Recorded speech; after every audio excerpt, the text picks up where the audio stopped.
እግዚአብሔር ይመስገን። እንኳን ደህና መጣ። እንኳን ደህና ቆያችሁ።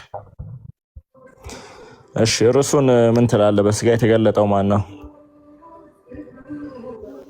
አዎ መጽሐፍ እግዚአብሔር ነው አይደል? እግዚአብሔር ስትል አብን ማለት ነው ወይስ ወልድን ማለት ነው? መጽሐፍ እግዚአብሔር አብ እንደሆነ እግዚአብሔር ወልድ ተብሎ አልተጻፈም መጽሐፍ ላይ እኔ እስከሚያውቀው ድረስ። አንድ አብ ነው በስጋ የተገለጠው። እግዚአብሔር አብ ነው በስጋ የተገለጠው። እግዚአብሔር ወልድ የሚል ነገር በባይብል ላይ የለም።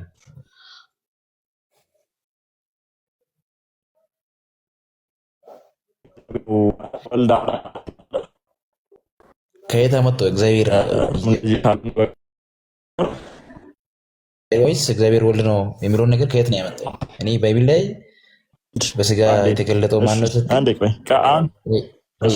አብ በስጋ ተገለጠ የሚል እስቲ ከመጽሐፍ ቅዱስ አምጣ እስቲ። አንዴ አሁን እግዚአብሔር ወልድ የሚለውን ኬት ነው ያመጣው ስትል ቃል በቃል እየጠየከኝ ስለሆነ አንተ ደግሞ እግዚአብሔር ምንድን ነው አብ በስጋ ተገለጠ የሚለውን ቃል በቃል አምጣ እስቲ። እግዚአብሔር በስጋ ተገለጠ ይላል ቃሉ ሲናገር ዮሐንስ ወንጌል ላይ አብ በስጋ ተገለጠ የሚለውን ቃል በቃል አምጣ። ስለዚህ እግዚአብሔር አብ ነው እኔ የሚያውቀው። አብ በስጋ ተገለጠ ያልከውን ኬት ነው ያመጣው? እግዚአብሔር አብ አይደል እንዴ ያልኩ? አብ በስጋ ተገለጠ የሚል ከመጽሐፍ ቅዱስ አምጣ እያልኩ ያለው እኔን አትጠይቀኝ። ቃል በቃል የጠየከኝን ቃል በቃል መልሼ የጠየቅኩ። አብ በስጋ ተገለጠ የሚል መጽሐፍ ቅዱስ ላይ ያለ ቃል በቃል አብ በስጋ ተገለጠ አለ እንደዛ የሚል ነገር ቃል በቃል አብ በስጋ ተገለጠ አይደል? ግን አብ በስጋ ተገልጧል ብለህ ታምናለህ አይደለ? አዎ። ስለዚህ እግዚአብሔር አብ ነው። ስለዚህ ቃል በቃል ያልተጻፈ ነገር ማመን ስህተት አይሆንም አይደለ? እያልኩ ያለው እግዚአብሔር አብ መሆኑን ስለሚያውቅ ነው። ግን እግዚአብሔር ወልድ ተብሎ የለም መጽሐፍ ላይ። ይኸውልህ አሺ ቃል በቃል ያልተጻፈ ነገር ማመን ስህተት አይደለም አይደለ? በአውዱ መሰረት ከሆነ በአውዱ መሰረት ነው የምትሄደው። ዝም ብለህ የጠየቅኩህ ጥያቄ ቃል በቃል ያልተጻፈን ነገር ማመን ስህተት አይደለም አይደለ? ከኮንቴክስት ውጭ ከሆነ አልቀበለውም እኔ። ኖ አንተ እኮ ቃል በቃል የሌለ ነገር አምናለሁ አልከኝ። ስለዚህ ቃል በቃል የሌለ ነገር ማመን ስህተት ነው? ስህተት አይደለም። መጽሐፍ ቅዱስ እግዚአብሔር አብ በስጋ ተገለጠ አይልም። እግዚአብሔር በስጋ ተገለጠ ይላል። ልክ ነው። ይኸውልህ እኔ እሱን አልጠየቅኩም። ቃል በቃል የሌለ ነገር ማመን ስህተት ነው? ስህተት አይደለም። አውዱ ወይም ኮንቴክስቱ የሚፈቅድ ከሆነ ነው የሚቀበለው። ቃል በቃል የሌለ ነገር አንተ ተቀብለህ አምነሃል። እሱ አንተ ያደረግከው ነገር ስህተት ነው? ስህተት አይደለም። የተኛው ለምሳሌ የተኛው አብ በስጋ ተገለጠ ያልከው ቃል በቃል መጽሐፍ ቅዱስ ላይ የለም አይደለ? አዎ እግዚአብሔር አብ ነው። ስለዚህ ያንን ነገር አብ በስጋ ተገልጧል ብለህ ግን ታምናለህ። ኤግዛክትሊ። ስለዚህ ያንን ነገር ማመን ስህተት ነው? ስህተት አይደለም። ባይብል ላይ ስላለው ምንም ስህተት አይደለም። ባይብል ላይ ቃል በቃል የለም እኮ እሱን እኮ ተስማምተናል። ባይብል ላይ ቃል በቃል የሌለ ነገር ማመን ስህተት ነው? ስህተት አይደለም እያልክ ያለው ባይብል ላይ ቃል በቃል አብ በስጋ ተገለጠ አይደለም። ቃል በቃል እኮ የሌለ ነገር ማመን ስህተት ነው ብዬ አላስብም። እኔ እኮ እሱን ላሳይ ብዬ ነው። አንድ ነገር ቃል በቃል መኖሩ አይደለም። አየህ ቃል በቃል አሳየኝም እያልኩ አይደለም። ቃል በቃል አንድ ነገር ቃል በቃል ከተጠየቀ እሱ ኤግዛክት ወርድ ፋላሲ ነው፣ ስህተት ነው፣ ሕጸጽ ነው እሱ። ኦኬ አንድ ነገር ቃል በቃል አይጠየቅም። ለምሳሌ ኢየሱስ አስተምሯል ብዙ ቦታ። ስለዚህ ኢየሱስ መምህር ነው ልትል ትችላለህ። ኢየሱስ እኔ መምህር ነኝ የሚል አሳይ አትለኝም። ቃል በቃል የሚለው ነገር ቤዚክሊ ስህተት ነው ማለት ነው። እስኪ አብ በስጋ መገለጡ መጽሐፍ ቅዱስ የሚያስተምረው የቱ ጋር ነው በሀሳብ ደረጃ?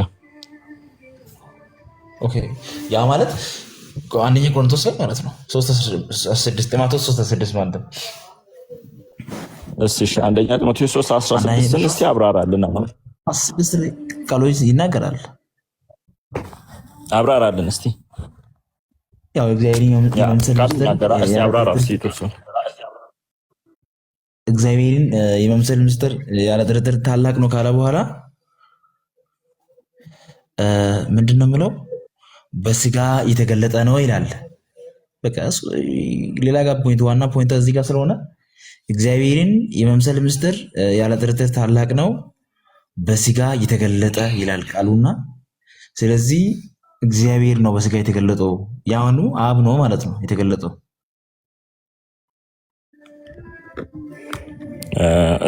አሁን እንዴ መሰለ እስኪ ሀሳብን በደንብ ጠንከር አድርጋ አቅርብልንና እኔም ቻሌንጅ ላድርግ። አሁን ጀስት በጣም ሲምፕል የሆነ እንትን እየተጠቀምክ ስለሆነ ቀጥሎ ለማውራት ያን ያክል ኢንተርስት የሚሰጥ ነገር አይደለም። እስኪ በደንብ አብራራ እስኪ። ይሄ ጥቅስ እንዴት ሆኖ ነው አብ በስጋ ተገለጠ የሚለውን ነገር ሳፖርት የሚያደርገው?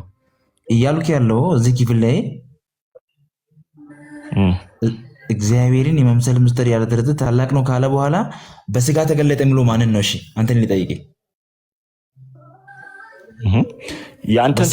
የኔን ቴዎሎጂ ይደግፋል ብለህ የጠቀስከውን ነገር አብራራልኝ ስልህ እንዴት ነው ምንም ነገር ሳታብራራ መልሰን የምጠይቀኝ?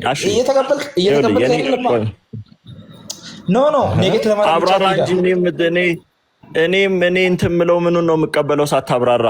አልተቀበልክ የምትለው እኮ ስታብራራ ነው። አብራራ እያልኩ አልተቀበልክም። ምን ልቀበል ሳታብራራ? አብራራ። እዚህ ክፍል ላይ ይሄ ክፍል አንደኛ ጢሞቴዎስ ምዕራፍ 3 ቁጥር 6 እየተናገረ ያለው እግዚአብሔር በስጋ ተገለጠ ነው እያለ ያለው እያልክ ያለው እኔ በአጭሩ እዚህ ጋር እኮ ምንም ኮንፊዝ የሚያደርግ የሚያሸማ ፖይንት የለውም። ቤዚካሊ እግዚአብሔር በስጋ እንደተገለጠ የሚያሳይ ጥቅስ አንዱ ይሄ ነው። ስለዚህ እዚህ ክፍል ላይ የተገለጠው አንተ በምትለው ከሆነ የተኛው እግዚአብሔር እንደሆነ ግራሚ ያጋባ ነው። እኔ ግን አብ እግዚአብሔር ተገለጠ ብዬ ነው የሚያምነው። በዚህ ክፍል ላይ አንተ ቅድም ባልከው ኮንቴክስት የተኛው እግዚአብሔር ነው በሚለው ነው የሄድከው። እኔ ግን እግዚአብሔር አብ ተገለጠ ብዬ ነው የሚያምነው። በዚህ ክፍል መሰረት ቃሉ እየተናገረ ያለው እግዚአብሔር በስጋ መገለጡን ያሳያል። ስለዚህ እኔ እስከሚያነው ድረስ የተኛው እግዚአብሔር ነው ባልከው እግዚአብሔር ወልድ ነው እግዚአብሔር አብ ነው ባልከው ላይ እግዚአብሔር አብ ነው እዚህ የተገለጠው። ቢካዝ ኦፍ ባይብል ላይ ስለማላውቀው እግዚአብሔር ወልድን።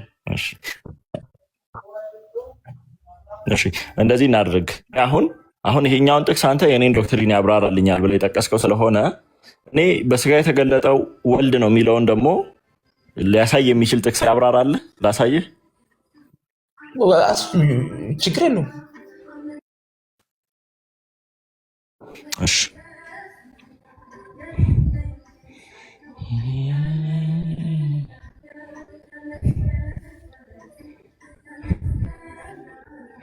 እሺ የአብሲኒያን ጥቅስ ነው እንትን ያልኩት።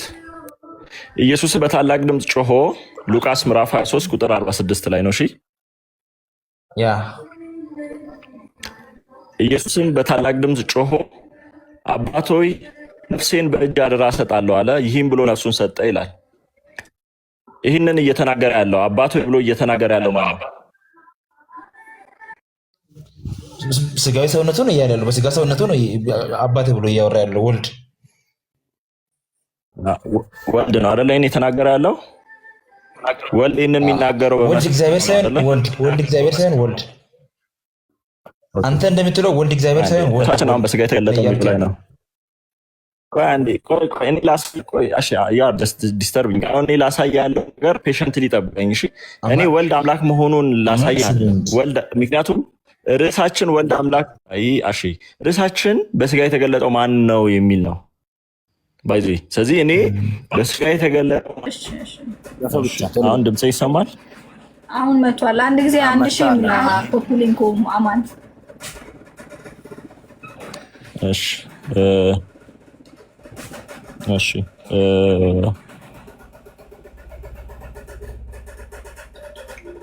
እሺ ወረደ እንዴ? እሺ ወረደ እኮ ለምን? እኔ እንጃ። ማንም ግን እንዳላወረደው እርግጠኛ ነኝ። ማንም አላወረደውም፣ በራሱ ነው የወረደው። እሺ ፈጠን ቤተሰብ። ከዛ ግን እንትን እዚህ ላለ ለሁላችንም ርዕስ ላይ በጣም ባይዜ ኮንሰንትሬት ማድረግ እንዳለብን ማሳሰብ ፈልጋለሁ። አይታችሁ ከሆነ እኔ በተቻለ መጠን እንትኑ እየሰፋ እንዳይሄድ ጥረት አደርጋለሁ ውይይቱ እና ውይይት በጣም ፍሬያማ የሚሆነው አንድ ነገር ላይ ማውራት ሲቻል ነው። ውይይት ርዕሱን መቆጣጠር ባልቻልነው ቁጥር ባይዘወይ በጣም ለሰው ማሰልቺና እንትን ይሆናል። የሆነ በቃ የሆነ ፍሬምለስ ነገር ይሆናል አለ አይደለ? የሆነ ምን እየተወራ እንደሆነ እንኳን እንትን ለማድረግ ለመቆጣጠር አይመችም። ስሜታዊ ሳይኮን ቀስ ብሎ ርዕሱ ላይ ብቻ ማውራት ጥሩ ነው። አይደለ? መልካም ያ ልክ ነህ፣ በጣም ልክ ነህ። የኔም ሀሳብ ነው። እሺ ቶሎ ቶሎ በሉ ቤተሰብ፣ ወደ ውይይቱ እንድንገባ ማለት ነው። አማን አሁን አሪፍ ነው አይደለ? ያለህበት ቦታ ምናምን ኔትወርክ እና አንድ ሪፖስት አድርጉ ቤተሰብ። ወይ አማን አሪፍ ነው። አይ ምንም እኔ የተለየ እንትን በቃ ኔትወርክ አስቸግሮኝ ነበር። አሁን ጥሩ ሆነ። አብሲኒያ አለ። አንድ ጊዜ ሪፖስት አድርጉ፣ ስቶሪ ላይ አድርጉ። ከዛ በኋላ ሼር አድርጉ። ከዛ እንቀጥል። ኦኬ አንድ ገብታ አማን ያለው እኔ 30 ሰከንድ ብቻ 30 ሰከንድ በቃ አንዴ ከአንዴ አነሰ ብቻ ከዛ ፍሪ ነኝ። እሺ ቴንክ ዩ። ሁላችሁም ሪፖስት እስኪ ገስት ላይ ያለንም ሁላችንም እኔም ጭምር ማለት ነው ሪፖስት እናድርግ። እኔ ስቶሪ አድርጋለሁ። አማን መቀጠል ትችላለህ። እንቀጥላለን ወይስ ትንሽ እንቀጥል? እስቲ ቆይ እኔ ዛሬ ቶሎ ስለምተኛ ቦቴ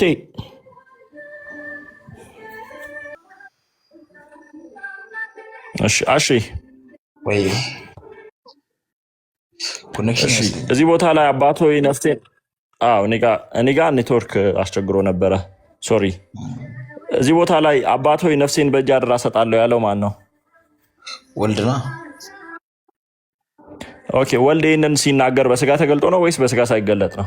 በስጋ ተገልጦ ነው እንጂ በስጋ ተገልጦ እዚህ ምድር እያለ ነው እንጂ ወደሪ ሊሰዋ ስል ነው ያለው። ወልድ በስጋ ተገልጦ በመስቀል ላይ ሆኖ ነፍሴን በእጅ አደራ አሳልፌ እሰጣለሁ አለ። ስለዚህ ወልድ በስጋ መገለጡን አንተ ራስህ ተናገርክ ማለት ነው። እኔ ማሳመን ሳይጠበቅብኝ አሁን ወደ አንደኛ ጢሞቴዎስ እንሂድና መልስ ልስጥ። ባይዜ ማስረጃ እንደዚህ በጣም ቀለል ብሎ ግልጽ ሲሆን ጥሩ ነው። አንደኛ ጢሞቴዎስ 3 ላይ ይሄ ችግር የለውም። ወልድ በስጋ ተገልጦ ነው ይህንን የተናገረው አልክ እኮ። ጀስት ጨረስን። እሱ ላይ ጊዜ መጨረስ አይጠበቅብኝም። ሌላም ጥቅስ ላሳይህ ወልድ በስጋ መገለጡን። እሺ ቆይ እችን እናውራና ሂድ። እሺ እችን አንድ ልጨምርልህ። በጣም በአንዴ ሰላም መንክልኝ። እሺ አባቶችም ለእነርሱ ናቸውና ከእነርሱም ክርስቶስ በስጋ መጣ ይላል። በስጋ የመጣው ማን ነው? ክርስቶስ ነው። ክርስቶስ ነው እያለ እኮ ነው። እሺ አብ ክርስቶስ ተብሎ ተጠርቶ ያውቃል? እሱ ጋር እንሄዳለን። እችን ፖይንት ጨረስን እንሄዳለሁ። እሱ ጋር እሄዳለሁ። አሁን ቅድም አንተ አመንክ ወልድ ነው ብለህ አመንክ በምትለው ላይ ወልድ ብቻ ማን እንደሆነ ወደዛ ለመሄድ እኮ ነው። እኔ አሁን በአንተ እሱን ያኛውን ዘግተናል እኮ አሁን አይደለም እኮ ዲስታር ባላደርግም እስከምጨርስ ነው እየጠበቅኩ ያለው እንጂ መሀል ላይ ወደዚህ ጋር መጣሁ። አሁን ወደዚህ ጋር መጣሁኝ እኮ እሱን ጨርሼ ወደዚህ መጣሁ። አብ ክርስቶስ ተብሎ ተጠርቶ ያውቃል? ዋንስ አንዴ እያልክ ያለው ቅድም አንተ አሁን ወልድ መሆንን አመንክ ባልከው ላይ ዲስታር ባላደርግም ብዬ ነው። ጨረስክ፣ መልካም ነው። ግን ትልቁ በአንተ አረዳድ አሁን እዚህ ክፍል ላይ ምንድን ነው ወልድ ራሱን የቻለ ፐርሰን ነው ብለህ ስለምታምን ነው። አሁን እዛ ጋር አንተ በቃ አመንክ የምትለው ወልድ እሱ ርዕስ ሌላ ነው። ርዕሱ ምን መሰለህ? አሁን በስጋ የተገለጠው ማን ነው? በስጋ የተገለጠው ማን ነው የሚል ጥያቄ ላይ አዳምጠኝ። ምንድን ነው ማዳመጥ? ይኸውልህ አንድ ጊዜ እኔ ስርዓት ይዤ ለማውራት የሞከርኩ ነው። እየረበሽኩ ነው። በስጋ የተገለጠው ቆይሻ እንዴ በስጋ የተገለጠው ማን ነው ለሚለው ጥያቄ አንተ አብ ነው አልከኝ። አንደኛ ጢሞቴዎስ ምዕራፍ 3 ቁጥር 16 አሳየኝ። እኔ ደግሞ አይ ወልድ ነው ብዬ ሉቃስ ምዕራፍ 23 ቁጥር 46 ላይ ይህንን ወልድ የተናገረው በስጋ ተገልጦ ነው በስጋ ሳይገለጥ ነው ስለ አይ በስጋ ተገልጦ ነው ወልድ ይህንን የተናገረው። ወልድ በስጋ ተገልጦ ነው ይህንን የተናገረው ካል በአንድ አንዴ ስማ አደርብ ወልድ በስጋ ተገልጦ ነው ይህን የተናገረው አልከኝ። እሺ ወልድ በስጋ ተገልጦ ነው እዚህ ክፍል ላይ ያለው እዛ ክፍል ላይ ያለው ኢየሱስ የተባለው ወልድ ያ ወልድ ብቻ አይደለማ። አሁን ችግሩ መሰለህ በማንኛውም ርዕሰ ጉዳይ ላይ ሲታወራ አዳምጠኝ። ኧረ እና እንመለስ። እኔ ቅር ካለ እንመለስ። ይኸው ጥቅሱ ጋር በማንኛውም ቆይ አንዴ በማንኛውም ርዕሰ ጉዳይ ላይ ይህንን የተናገረው አብም ነው ኢየሱስ አብም ነው የተናገረው በስጋ ሰውነቱ ወልድ። ስለዚህ እሺ ልንገርህ ይህንን የተናገረው ኢየሱስም አንዴ ቆይ እሺ ኢየሱስም በታላቅ ድምፅ ጮሆ አባት ሆይ ነፍሴን በእጅ አደራ እሰጣለሁ አለ። ይህንን እየተናገረ ያለው አብ ነው ክፍሉ ላይ ይሄን የተናገረ ያለው አብ ነው። ወልድ በስጋ ሰውነቱ እያወራ ነው። ኦኬ ወልድ ይህንን በስጋ ሰውነቱ ሲናገር በስጋ ተገልጦ ነው አይደለ? መቼም በስጋ ሰውነቱ እያልክ በስጋ ተገልጧል ስትል በመስቀል ላይ በስጋ ሳይገለጥ ነው ወልድ በስጋ ሳይገለጥ ነው እንዴ መስቀል ላይ ይህንን የተናገረ ያለው? ወልድ ራሱን የቻለ ፐርሰን አይደለማ። እዚህ ክፍል ላይ ደግሞ አሁን እዚህ ጋር እሱ ሌላ ርዕስ ነው አይልም። ችግሩን በቃ አሁን አንዴ አማን አንዴ ዋንስ ፖይንት ሉዝ ካደረክ በኋላ አይደለም